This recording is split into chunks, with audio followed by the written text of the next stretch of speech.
Hello students, welcome to the lecture on e-security, and after this lecture we will be able to learn the following objectives. Discuss the security in the cyberspace, explain the designing for security, design the firewall, explain the application gateway, discuss the antivirus software and regular backups, discuss the virus, explain the world famous virus, describe the security protection and recovery. Let's start with the introduction to electronic security. Electronic security is any tool, technique or process used to protect a system's information assets. Electronic security enhances or adds a value to a naked network and is composed of soft and hard infrastructure. The soft infrastructure components are the policies, process, protocols and guidelines that protect the system and the data from compromise. Network security. Network security describes systems that protect networks such as local area network LAN or wide area network WAN. Different techniques are used to create a trusted zone in these networks.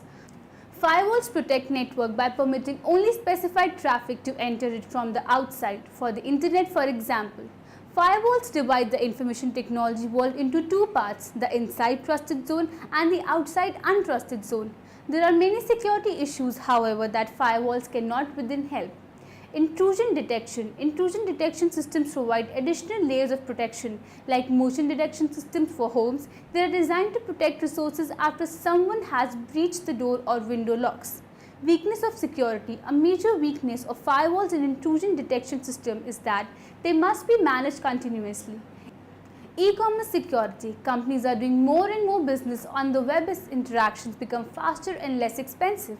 And while gyrations on the stock market and the crash of many .com firms have distracted investors, there will be no retreat from e-business.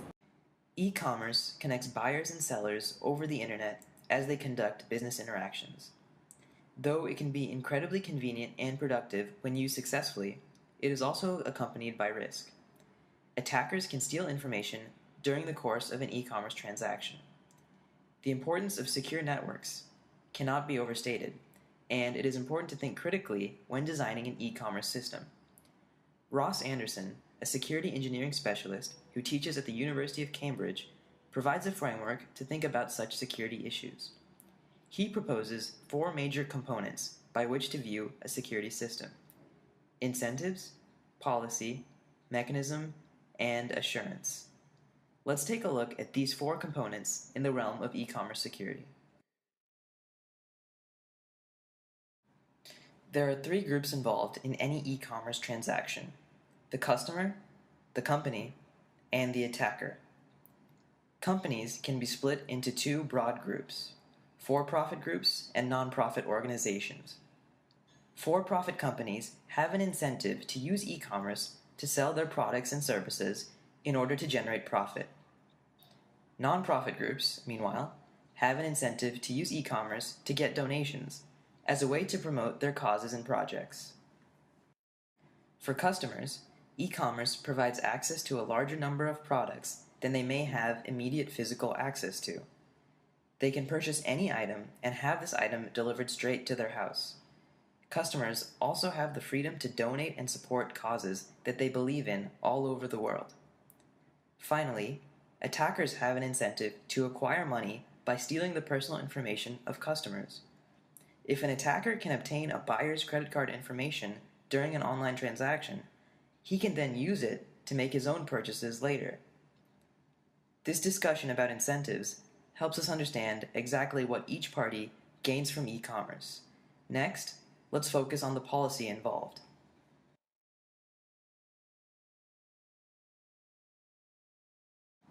In the words of Ross Anderson, policy, quote, expresses clearly and concisely what the protection mechanisms are to achieve, end quote. The goal of the e-commerce system is to provide secure connections between customers and the company without other parties acquiring personal information. Phrased another way, the goal is to provide a secure link between a buyer and a seller without any outside tampering or snooping. How can we go about achieving this policy? For this, we turn our attention to the mechanism.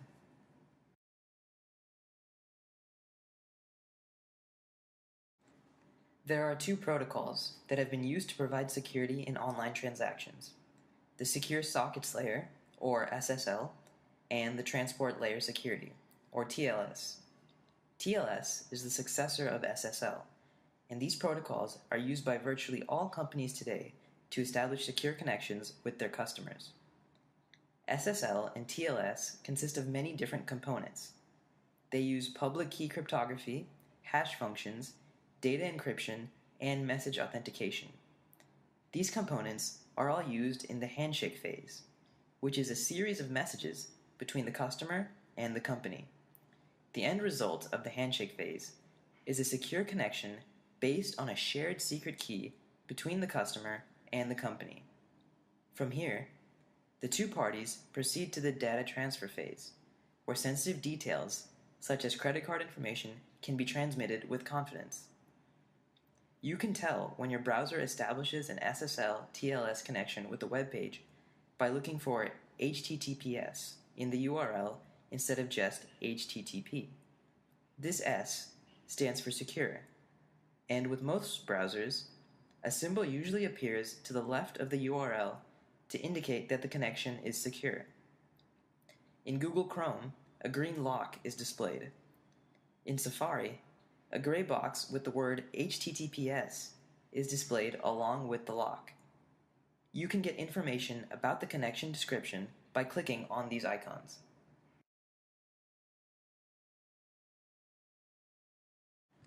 So how likely is there to be a breach in security when using SSL and TLS?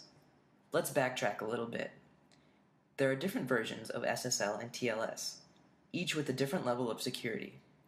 SSL 1.0, SSL 2.0, SSL 3.0, TLS 1.0, TLS 1.1, and TLS 1.2. SSL 1.0 was never officially released to the public, and most websites don't support protocols for SSL 2.0.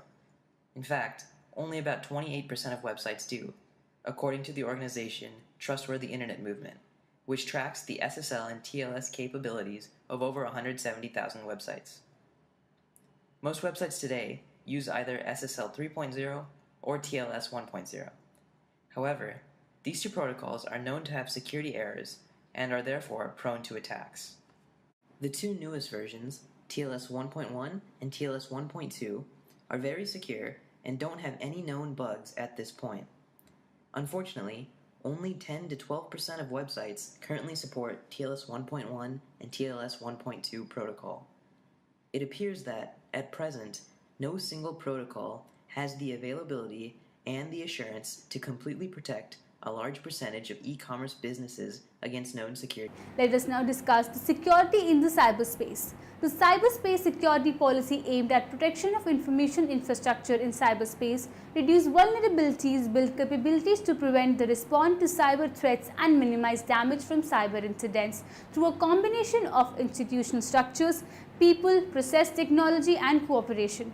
The policy also calls for developing human resource through education and training programs, establishing cybersecurity training infrastructure through public-private partnership, and to establish institutional mechanisms for capacity building for law enforcement agencies. Importance of cyberspace security. Electronic computing and communication pose some of the most complex challenges engineering has ever faced. They range from protecting and confidently on integrity and transmitted information and deterring identity theft to preventing the scenario recently dramatized in the Bruce Willis movie Live Free or Die Hard, in which hackers take down the transportation system, then communications, and finally the power grid. Let us now discuss about designing for security. Security is used to control access to PeopleSoft definitions through Application Designer. By default, a group called People Tools is delivered. Within this group are all the definitions that are read only to all users except those with permission lists that contain the group. This information provided of security methods describe common security threats and outlines the steps in analyzing security needs. Communication suite security overview, creating a security strategy, understanding security misconceptions, other security resources communication suite security overview. We manage security for a communication suite deployment by taking a defense in-depth approach, by individually securing the network, hardware platform, operating system and application themselves. We make each layer of the architecture secure. Security includes hardening each layer by closing unnecessary network ports and access mechanisms. It is also minimized the number of installed software packages so that only those packages required by the system are available. Creating a security strategy.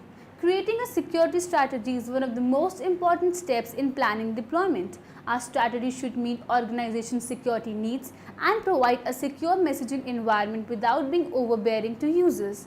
Security strategies should also plan for physical security, server security, operating system security, network security, messaging security, application security, physical security. Limit physical access to important parts of infrastructure. Server security, limiting access to important operating system accounts and data is also a part of any security strategy. Network security, the recommended deployment configuration to support both horizontal scalability and service security is to place the access layer of the architecture behind a firewall. Messaging security. Messaging server offers the following sets of security features: protecting messaging components in deployment. With this set of options can secure our MTA relays, message stores, webmail clients and multiplexing services. In addition, learn about third-party spam filter options. Planning user authentication. These options enable you to determine how users will authenticate to mail servers, preventing unauthorized users from gaining access to system. Understanding security. Misconceptions. Using this set of options, we can perform user authentication and protect the message itself by using authenticated SMTP and certificates for digital signatures, encryption and secure sockets layer SSL. Application security. The communication suite product portfolio provides features that ensure the security and integrity of business communications. Let us now discuss about firewall. A firewall is a set of related programs located at a network gateway server that protects the resources of a private network from users from other networks. The term also implies the security policy that is used within the program. An enterprise with an intranet that allows its worker access to the wider internet installs a firewall to prevent outsiders from accessing its own private data resources and for controlling what outside resources its own users have access to. Firewalls can be implemented in both hardware and software or a combination of both. Firewalls are frequently used to prevent unauthorized internet users from accessing private network connected to the internet, especially intranets. There are several types of firewall techniques. Packet filter. Look at each packet entering or leaving the network and accepts or rejects it based on user-defined rules. Application gateway. Applies security mechanisms to specific applications such as FTP and Telnet services. Circuit level gateway. Applies security mechanisms when a TCP or UDP connection is established. Proxy server intercepts all messages entering and leaving the network. Advantages of firewall. Firewalls have a number of advantages. They can stop incoming requests to inherently insecure services. Example, we can disallow rlogin or RPC services such as NFS. They can control access to other services. Example, bar callers from certain IP addresses filter the service operations both incoming and outgoing. Example, stop FTP writes hide information. Example, by allowing access to certain directories or systems. Now let's talk a little bit more about the best known security appliances available on the market, firewalls. As we've already learned, firewalls scan all incoming and outgoing packets of data within a network. To put it simply, they act as filters to protect the network. Let's consider an analogy. We all know firewalls that are used in buildings to prevent fire from spreading. Now it's a must that these firewalls should be made of fire-resistant material and should have limited openings so that the fire doesn't spread. Similar to this, firewalls help keep invalid information out of areas within your network. The firewall must be hardened against attacks and should stop all packets unless it's given clear instructions to allow those packets to enter or leave the network. So now that we know the basic functions of a firewall, it's quite easy to guess where they should be located in a network. They sit in the middle of the path through which data gets routed, connected to my secure network through a LAN interface, and connected to the internet through another. You can also connect the firewall to another interface that in turn is connected to a small part of the enterprise network. called the Demilitarized Zone, or DMZ. The devices in this zone are accessible from the internet, such as email servers. Admittedly, this is not a best practice because it puts your devices at a higher risk, so you don't want to put servers in the demilitarized zone that have very, very sensitive corporate data on them. Now, for the firewall to work properly, I'll need to configure it so that it knows which of its interfaces are connected to the inside, outside, or DMZ parts of the network. To do so, I'll need to outline a series of rules that will tell the firewall which packets are allowed in and which are not. Now, let's look at the figure on the screen. Do you notice the black solid lines? These lines represent the usually allowed traffic patterns of data. One of the rules will allow the web client on the inside network, such as PC1, to send packets to web servers, such as the www.xyz.com web server. The second rule will allow web clients in the outside network, such as PC5, to connect to the DMZ web servers, such as www.abc.com web server. Now look at the dashed lines in the figure. This rule will prevent the web clients in the outside network, such as PC5, from sending packets to the web servers in the inside network, such as the internal web server int.abc.com. Disadvantages of firewalls. Firewalls are not the be-all and end-all of network security. They do have some disadvantages, such as they are central point for attack, and if an intruder breaks through the firewall, they may have unlimited access to the corporate network. They may restrict legitimate users from accessing valuable services. For example, corporate user may not be let out onto the web, or when working away from home, a corporate user may not have full access to the organization's network. Let us now discuss the application gateway. An application gateway is an application program that runs on a firewall system between two networks. When a client program establishes a connection to a destination service, it connects to an application gateway or proxy. The client then negotiates with the proxy server in order to communicate with the destination service. In effect, the proxy establishes the connection with the destination behind the firewall and acts on behalf of the client, hiding and protecting individual computers on the network behind the firewall. This creates two connections, one between the client and the proxy server and one between the proxy server and the destination. Once connected, the proxy makes all packet forwarding decisions. Since all communication is conducted through the proxy server, computers behind the firewall are protected. Now we shall discuss antivirus software and regular backups. We can describe antivirus software and regular backup as antivirus software. The antivirus software category contains programs developed to detect and remove computer viruses and other viruses related software from users' computers. Most software includes on-demand and scheduled antivirus scans. Many programs now include real-time antivirus protection and further spyware protection. Performance. The best way to verify vendor claims about performance is to learn about how products perform in tests at independent labs. One of the best antivirus research is AV test, with laboratories in Germany features. We can usually count on antivirus software to be easy to install and use. We should be able to schedule scans so that they occur when do not need to use the computer to avoid slowdowns from the software's resource usage requirements.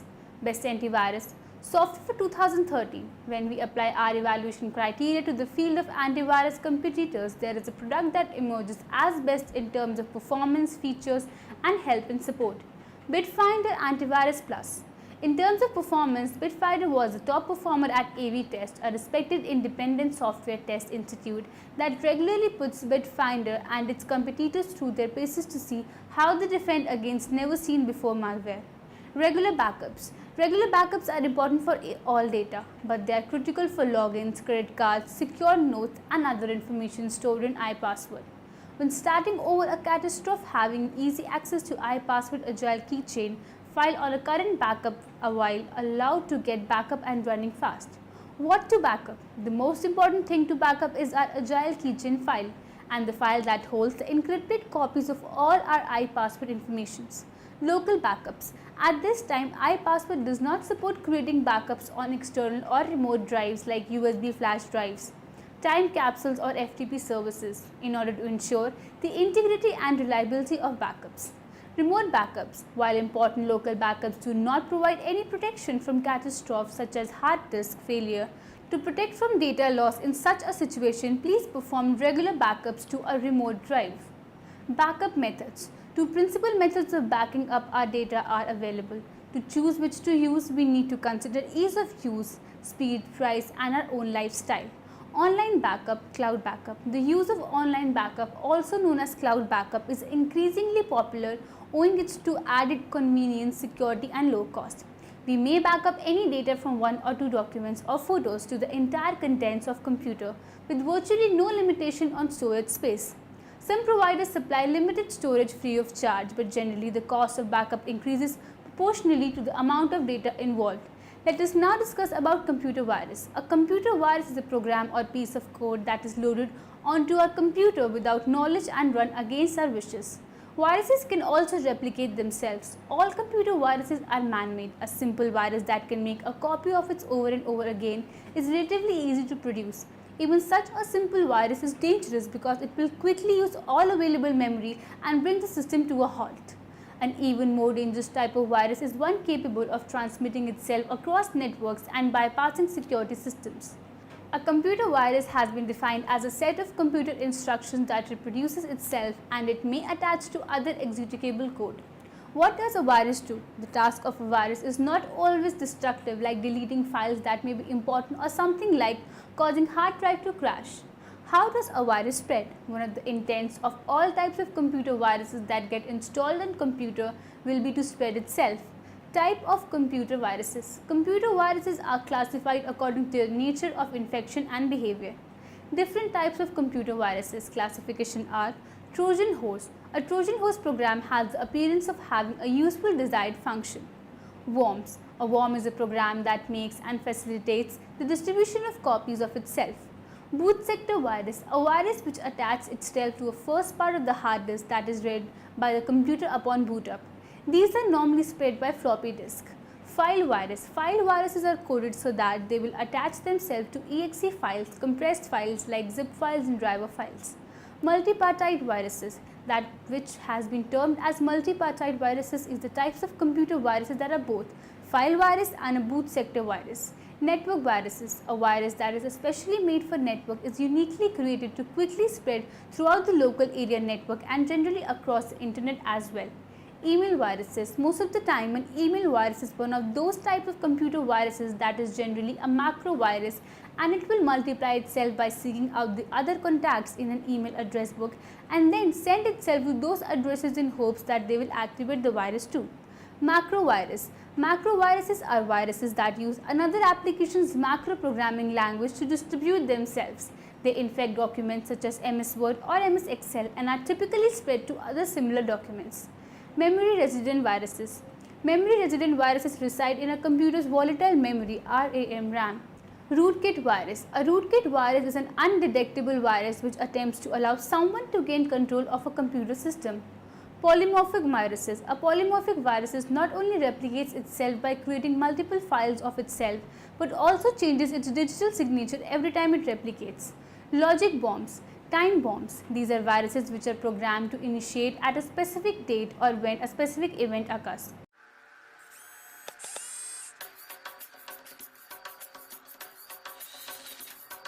In June last year, a computer virus called Stuxnet was discovered lurking in the databanks of power plants, traffic control systems, and factories around the world. 20 times more complex than any previous virus code, it had an array of capabilities. Among them, the ability to turn up the pressure inside nuclear reactors or switch off oil pipelines, and Stuxnet could tell the system operators everything was normal. Unlike most viruses, Stuxnet doesn't carry the usual forged security clearance that helps viruses burrow into systems. It actually had a real clearance, stolen from one of the most reputable computer technology companies in the world. It exploited security gaps that system creators are unaware of. These holes are known as 0 days, and the most successful viruses exploit them. The details of a 0 day can be sold on the black market for $100,000. Stuxnet took advantage of 20 0 days. But once it got into a system, it didn't always activate. buried deep in the Stuxnet code was a specific target. Without that target, the virus remained dormant. What was it looking to shut down? The centrifuges that spin nuclear material at Iran's enrichment facilities. Stuxnet was a weapon, the first to be made entirely out of code.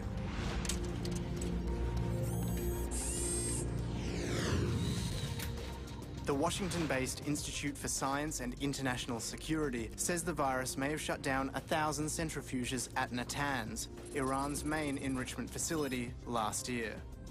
In November, the International Atomic Energy Agency, the UN's nuclear watchdog, said Iran had suspended work at its nuclear facilities without explaining why. Many observers credited Stuxnet. Last month, the Iranian government conceded the virus's infection of the Bashir nuclear facility, still under construction, meant that switching the plant on could lead to a national electricity blackout. Iran has responded to the attack with an open call for hackers to join the Iranian Revolutionary Guard and has reportedly amassed the second largest online army in the world. So who was behind Stuxnet? There's no evidence beyond rumor. Some have it that Israel is responsible because the virus code apparently contains references to the Hebrew Bible. Others believe the US was involved in the testing and development. The finger has even been pointed at Siemens mobile phone company, whose software is used by the Iranian regime. The most important question may not be who designed it, but who will redesign it. The evolution has been so fast that 9 months after its detection, the first virus that could crash power grids or destroy oil pipelines is available online for anyone to download and tinker with. You can watch people on YouTube pulling Stuxnet apart. It's an open source weapon. And there's no way of knowing who will use it or what they will. Now let's discuss a few world famous viruses. Creeper, 1971. This virus was written in 1971 before the concept of a computer virus even existed by Bob Thomas Michelangelo. 1901. The ticking time bomb of a virus was programmed to execute on a Michelangelo's birthday, March 6. I Love You 2000. The I Love You virus successfully attacked millions of computers in 2000, causing billions of dollars worth of losses to business. Code Red 2001. In July 2001, the Code Red virus caused widespread panic after disrupting a number of websites by defacing them with the stock phrase, "Hello, welcome to http www.worm.com." Hacked by Chinese. Configure 2008, this worm took the fight to the armed forces of France and Britain, famously infecting both defense systems along with up to 15 million Windows computers worldwide. Melissa, a macro virus named after a Miami stripper, was so effective in 1999 that the tidal wave of email traffic it generated caused the likes of Intel and Microsoft to shut down their email services. Sasser 2004. Sasser exploited a buffer overflow and spread by connecting the port 445 on networked Windows systems. Let us now talk about security protection and recovery. Security protection. Security protection is a rough anti-spyware program from the same family as malware protection. This rough displays false scan results in order to trick into thinking that our computer is infected. Data recovery. Data recovery is the process of salvaging data from a failed, damaged, corrupted or inaccessible storage medium when it cannot be accessed normally. Full system recovery. A full system recovery enables we to recover, retrieve entire system, data, application, driver settings and our operating system. Selective recovery. With selective recovery, backups manually select the files like to backup at a given point in time. When using this option, must first start by making a full backup of system. Now in the end, let us summarize what we have learned in this lecture. E-security measures provide protection from unwanted, intentional and unintentional intrusion into computers, file corruption and data loss. A firewall is an integrated collection of security measures designed to prevent unauthorized electronic access to a network computer system. An application gateway or application level gateway (ALG) is a firewall proxy which provides network security. The antivirus software categories contains programs developed to detect and remove computer viruses and other viruses, related software from user computers. Security protection is a rough anti-spyware program from the same family as malware protection. Data recovery is the process of salvaging data from a failed, damaged, corrupted, or inaccessible storage medium when it cannot be accessed normally.